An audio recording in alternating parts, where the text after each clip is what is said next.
Захиргааны хэргийн шүүхүүл төр эргээ хоёрыг тэнцвэржүүлж байгаа л бас нэг гол тийм хэрэглүүрээ.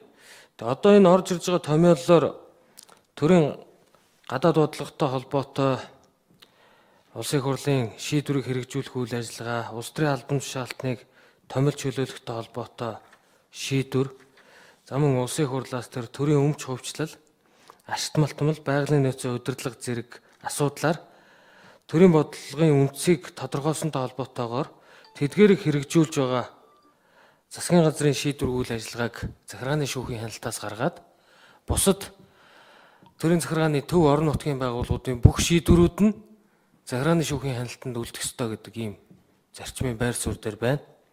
Зүгээр би энэ хуулийн төсөл үзэл баримтлал танилцуулга хийсэн хууль зүйн амныхныг хандж хэлэхэд жоохон юу байх шүү.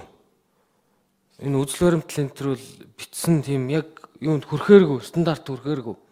Тэр хуулийн үр нөлөө, холбогдох хууль тогтоомжийн уялдаа холбоо, хууль батлагдсны дараах үр дагавар. Тэгэл ерөөсөө тэр нэг 2005 оны цэцгийн 2 дот дүгнэлтийг л тойруулаад бичсэн. Өөр тооцоо судалгаа, шинжилгээ харьцуулсан юу ерөөсөө огт байхгүй.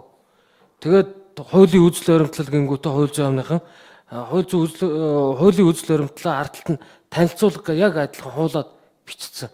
Ямар ч тийм гадны хууль тогтоомж бусад улс орнуудын туршлагыг харьцуулж судалсан тэгээ үг үсгийн маш их олон алдаа.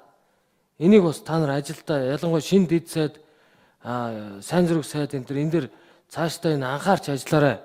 Тэгэхгүй л эн чинь ингээд орж ирж байгаа хуулийн маань үзэл баримтлал танилцуулга ингээд өдрөөс өдөрт чанар нь муудаад байвал цаашаага ажил явахгүй шүү. Би бол зарчмын хувьд саяны байр суурьтай байна. За энэ дэр гişүү.